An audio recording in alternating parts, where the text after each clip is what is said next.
it's me, Maria, again, back with another video. And hopefully you can see this okay. I'm having a hard time maneuvering the camera.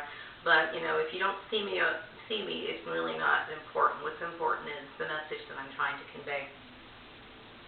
January is National Stalking Awareness Month, and I was happy to see that there was a college giving a seminar on this subject. Now, there's different kinds of stalking, and I think with the stalking that they're focusing on, it more relates to the stalking that's going on campus. You know, sometimes you might have a girl who has an ex-boyfriend or something that's stalking her and creating all kinds of problems for her. There's so many different versions of stalking, several different forms of stalking that really needs to be discussed. And I do need help in my fight, and I would like to connect with other people who would like to end this psychological terror that's occurring and affecting so many people's lives, and it really does need to stop. Now, in my perfect utopia that only exists in my mind, this would never happen to anyone else again. And no one can control corruption completely, but it can be eliminated or reduced significantly in the workplace. Okay, California employment law, okay, prohibits employers from discharging, discriminating against, or retaliating against employees who need to take time off for work to address issues related to domestic violence, assault, and stalking. It also prohibits discrimination and retaliation based on the employee's status as a victim of domestic violence, sexual assault, or stalking, and requires employers to provide certain accommodations for the safety of its victims. Now, in my case, I've had employers who participated in my stalking. Now, this is sick. This is very sick. Trained individuals in this situation should have never done this. So ignorance is no excuse whatsoever. Recognize, how can we stop this from happening to other people? Like I said, we can't eliminate it completely because there's always going to be a neighbor that might be too nosy who wants to invade people's privacy. There might be a family member who might think it's okay to bug somebody's house or whatever. But employers should take responsibility and to stop this from happening to their employees. They should not participate in any form of corruption. What you could do is you could hire trained individuals, okay? And these individuals should be able to recognize stalking for what it is. Now, even though it might be cute to poke fun at somebody, you know, maybe a sibling calls in and says, hey, tell this person something, something, something, something. In a lot of employee handbooks, you know, verbal horseplay is discussed, you know, the kind of goofing around that shouldn't be taking place in the workplace anyway, because it can escalate into something different. But no family members should have any control of the workplace in the environment. And I believe that this was my situation. Okay, employers should respect, professionals should respect confidentiality. Okay, so, you know, if you're somebody who's in charge of a person, maybe you're a manager of a department, manager of a whole company, you're a business owner, you're a professional in human resources, you are an employment agency representative. Whatever the case is, they should recognize domestic stalking. They should also respect confidentiality. They should also understand the conflicts of interest, okay? Like, for example, you know, in this case, I believe that there was a huge participation of people slandering me, treating me badly, and denying me opportunities of employment. And this was created by a particular agency, and they probably involved other agencies as well. This is unprofessional, and it's a conflict of interest. McDonald's doesn't tell Burger King what kind of beef to buy to increase their sales. It doesn't make a lot of sense, and it's an example of the unprofessionalism. Now, I don't want to harp on too much of this, okay? And I'm not trying to point out certain individuals, with the exception of, I'm going to name them out loud because I really don't care what happened to them. Selena Bruce, Mary Landucci, Joanna Chavez. These three individuals, in my opinion, should be guilty of murder. They really should be. That's in my perfect utopia. Now, they've already broken the law. Okay, they've already broken the law. But in my opinion, this should be looked upon as a form of attempted murder. Because if you're trying to shut up somebody out of employment, destroy their reputation, make people turn against them, what kind of support system do you have? You see where I'm going with this? This is why we have employment laws, and all these laws were violated. Hire people who are able to demonstrate professionalism, to the ability to uphold confidentiality. Another way to tell if a person should lead. Oh yeah, another good way to tell if a person should lead is if they can avoid getting involved in petty dramas. Now, some of these people got involved because maybe they were, I don't know, they saw that I was being able to explain my situation, and they knew that they didn't have anything on me. So they still wanted to keep, their adrenaline was already going, they still wanted to keep the argument going, so their arrogance and their need to one-up somebody continued on, okay? So this is a good demonstration, a wonderful demonstration of their ability to handle and interact with other people. If this is how they behave with other people, how can you trust them to manage other people? Their ego is always going to get in the way. I remember working for a particular employer, and she was the owner of the company. And this is the first time I'm looking back now and I'm realizing when this all happened. And I was sitting at my desk. She comes into my office, and she starts kind of yelling at me, talking to me in a condescending way. I was shocked, okay? My sibling probably put her up to this. And I was like, I don't understand what's going on. She knew I didn't understand what was going on, but I think she just enjoyed harassing me. And so when I asked her, I said, you know what, I'm confused. I don't know what I did wrong. Oh, it was just my ego. Well, you know what? That's the problem. If you think that you're justified in treating people poorly just because your ego is in the way, you already have a problem. And these people should not be in charge of other people. Okay? It's destructive. So,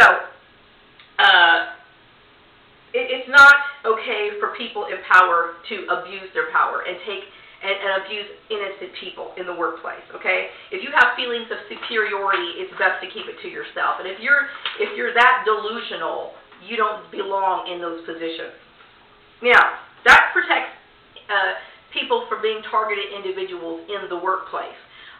So then, you know, like for example, if a person's a targeted individual, they should be confident that their information is not going to be able to get leaked out, and no information can be leaked or presented in to where this person's life can be affected. Okay, this is a very serious issue, very serious.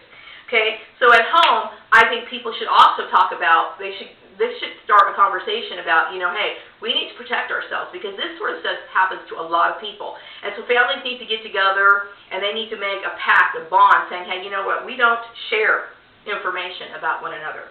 You know, you need to teach your children about the different forms of stalking, and there's several. Encourage families to protect the identities of their family members, the privacy of their family members. And if disagreements come up about a family member's career, maybe let's just say, for example, a new mother, okay? They feel like that she's spending too much time, you know, at work, and she should be taking care of her child, okay? This stuff should never, ever be discussed in the workplace. It should not be, at all, okay? This is another domestic issue, and it violates that individual's right to make decisions for herself. That's a no-brainer, okay? These sort of things should be discussed in the home, okay?